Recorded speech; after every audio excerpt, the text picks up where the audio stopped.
Age of Galaxy, a review, or let's just call it a preview. Come on back after the break.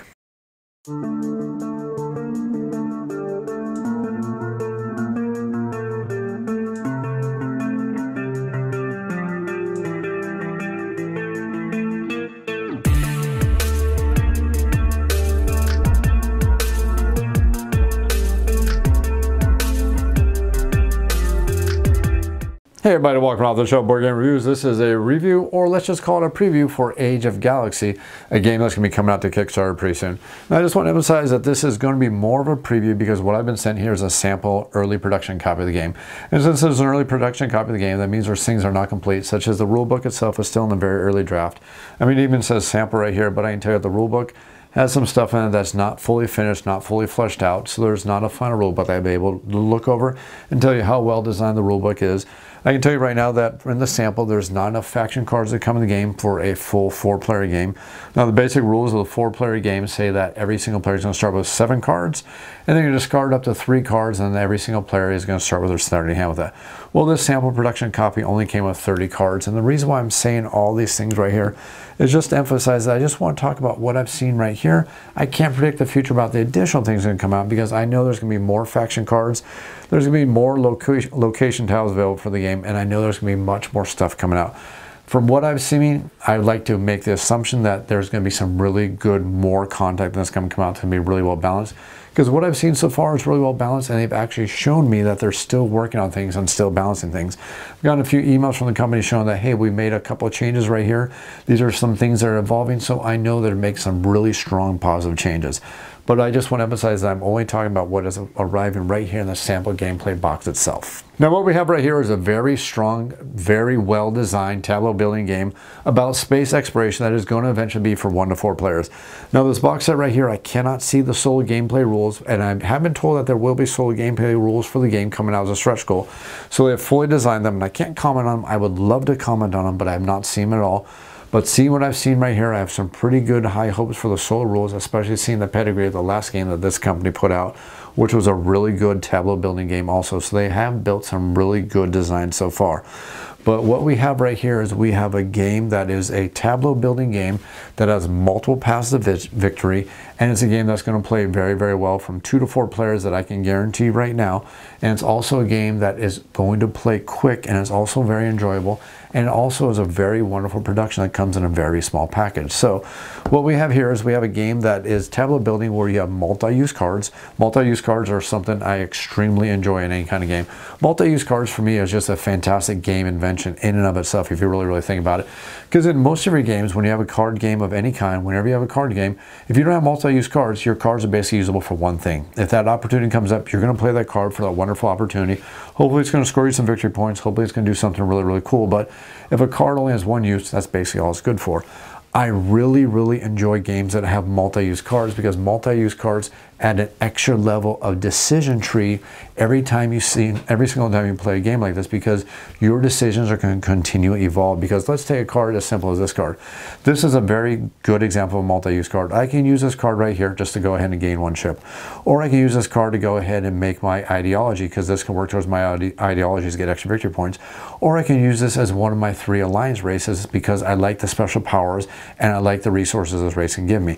So every time this card is in my hand, I need to figure out when and how I want to use this card, because there's 3 different ways that this card can be advantageous to me. It can be advantageous because it can give me plans to conquer, it can give me resources, it can give me special powers, or it can give me one-time resources. And every time the card is in my hand, I have to make these decisions. And that's going to dovetail into the amount of decisions and the way this game is going to play, because this is a game that creates multiple different decision spaces, because there's multiple different strategies, multiple different tactics, and multiple different ways you play the game. Now, if you take the time to watch my sample gameplay video, you see that I took 2 entirely different strategies on the gameplay I had. And you see in that gameplay that the scores between the 2 players are not really that far apart. Yes, one player is starting to advance more on one track, but the other player is getting victory points in other different ways. So while you see different ways that they're getting victory points, they're each evolving their own strategies differently, which shows you this is a game that allows players to evolve their strategies in a very organic way. And also it allows players to play different strategies and different tactics when they play this game. This isn't a game where you sit down and say, okay, well, I'm kind of shoehorned into this strategy, or I'm kind of shoehorned into the strategy. This game has a very organic feel where every time you play it, you're going to evolve your strategy as you play the game. Of course, when you first start the game, you're going to start with your hand of your 7 cards, and you basically look at your hand of cards, of course, after you do the drafting or whatever method you do to start the game. But after you look at your hand of cards, you're going to look and say, okay, I have a rough idea of how I want to play this game. So you're going to start with your very basic strategies. But then as you're going to see how the other players are interacting with the game board, and I'm going to cover why this is so important here in just a second. But as you're seeing how the other players are evolving their strategies and evolving and interacting with the game board, you're going to manipulate your strategies to be competitive with the other players, whether it means you're going to start moving towards more of a warlike strategy, more warlike strategy tactics, more work towards the Galactic Congress. Maybe you get your victory points this way by gaining dominance by going through influence. Maybe you can go out there and start discovering some different relics which are going to give you some victory points. Maybe you're going to do a combination of all these things, or maybe you're going to focus somehow how you get your victory points. It's all going to be based on how the other players are evolving their strategies and how the map is evolving every single time you play, and how you're going to organically interact with the game every single time you play it. And that's a wonderful thing to say about a game. That's not something you say about every single game that's out there. There are quite a few games out there on the market that have a very limited amount of replay because the strategies are very easy to figure out, or the strategies can become very stagnant very quickly. This is a game that is not like that. There are so many things that are brought into the game to make sure this game is going to evolve every time you play it. You have multiple different things just from the way the game is going to be set up, whether it's the draft of the cards, whether it's the galactic tiles you're going to get, because there's more galactic tiles in the game than you'll ever use in a single game. Plus you have the trade markets, or which could potentially influence how you're going to take your strategies when you play the game. Maybe you're going to see some trade cards that work really good with the cards that are in your hand for your different alliances that you have in your hand. Maybe they won't work that well for you. Maybe the different galactic cards are going to come out here which are going to influence your strategies because they're going to be gelled very, very well with the cards in your hand. Or maybe just the way the other players are playing, because that's another thing that's very interesting about this game and something I enjoy a heck of a lot. There's another game that I enjoy that's actually in my top 51 games of all time, and that's going to be the 51st State. The reason why I enjoy 51st State is two really, really great things about 51st State.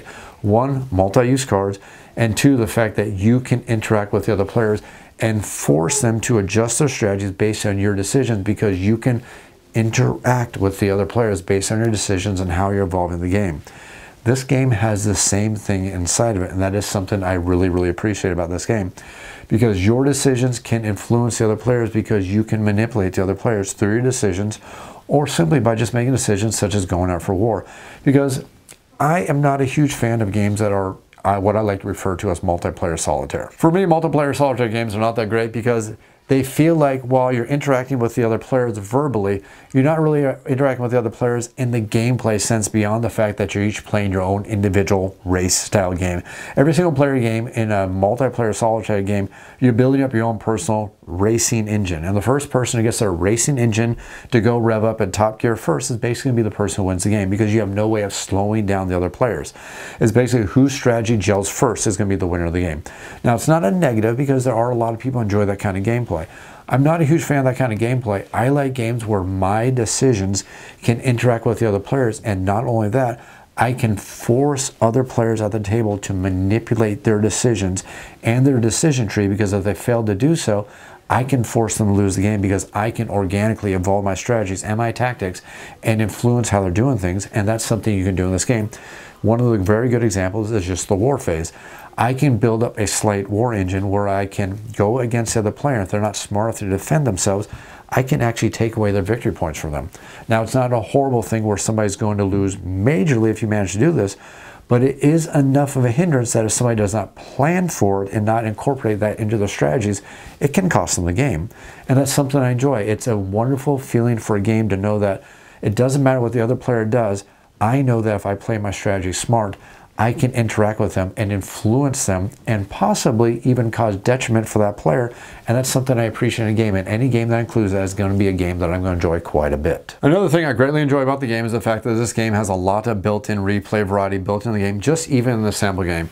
Now, like I said, I don't have all the available cards that will be available in the final release of the game, so I can't comment on any additional factions or races or cards that are going to be in the game. But I can tell you, even in this sample box that I received here as a promotional copy for the game, I see a lot of potential replay in the game. Basically, in this sample gameplay box I have, you have 8 different race or galactic tiles in the game. You only use 5 of these tiles every time you play the game. And as you see, every one of these tiles is different.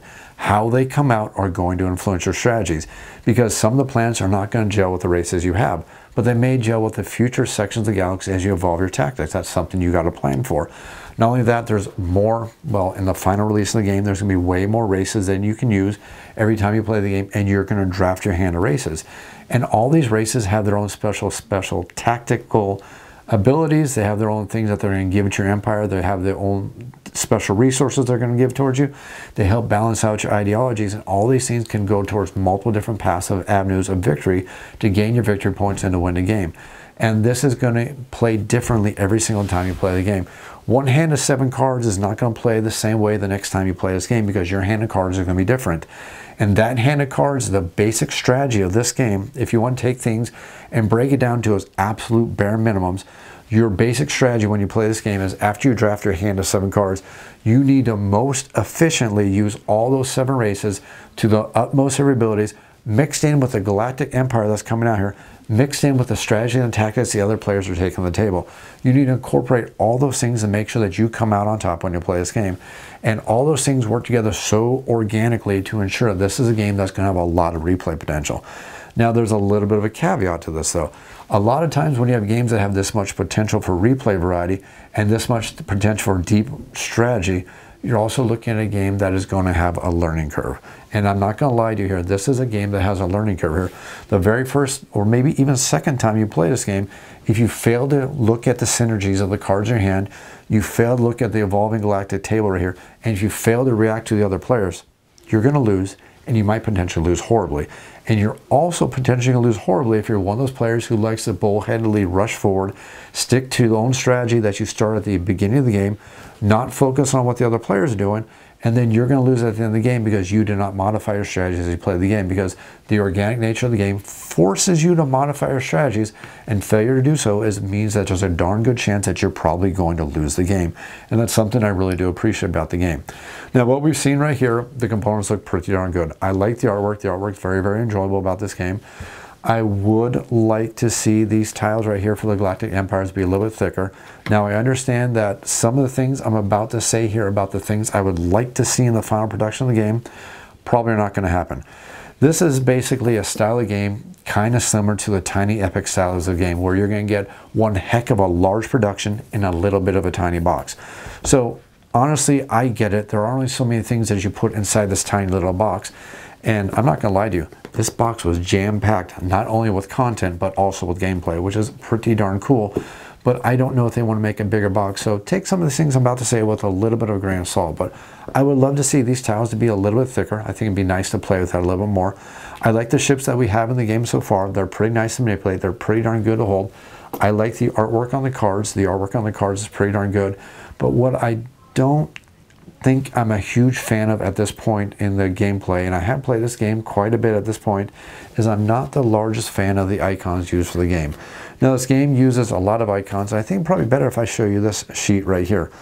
Now, the game uses a lot of icons, and this is a game where you have to memorize the icons. Now, I would not say this is as bad as Race for the Galaxy, which is another game that uses a lot of icons, but unlike Race for the Galaxy, for me, the icons did not click quite as well. Maybe it's just because I played Race for the Galaxy so many times and I have the icons memorized at this point. But to me, it didn't feel like these icons really gelled for me, and it actually took me multiple plays to actually get these icons. And I'm still kind of messing them up. Like, for example, if you watch my playthrough video, there's a few times that I misnamed some of the icons. And it's just because the icon symbology doesn't really, it doesn't gel as well as it could for me. I would like to see them pick some different icons that work a little bit better for me. For example, instead of having this yellow circle to represent the current amount of money you have, maybe if they had like a gold coin or something like that, something to make it stand out a little bit more. Instead of having this weird orange starburst to represent your current income, maybe it could show something that emphasizes income, like maybe a specialized kind of dollar sign, or something that can show maybe minerals or something like that, something that symbolizes an income that kind of makes a little more sense to you. Also, not only that, the influence thing is just this purple square. Okay, it makes sense. I mean, it's a square, so I guess for people who have trouble seeing different colors, it does stand out because it's a square versus any one of those different patterns. but a purple square doesn't stick in my mind as something that represents influence. I would love to see something such as shaking hands, or, you know, for fans of Han Solo, maybe just a gun pointed at another enemy. Now, okay, I know Han shot first. We all know this, but let's not go there. That's just a really poor joke on my part. But my point I'm trying to make is I don't feel like the symbols here match what they could do in this game.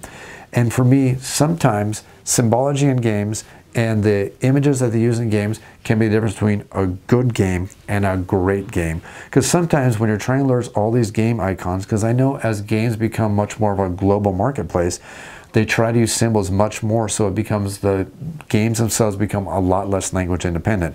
And I appreciate that. I think that's fantastic. But I also think that the symbols should make a little bit more sense.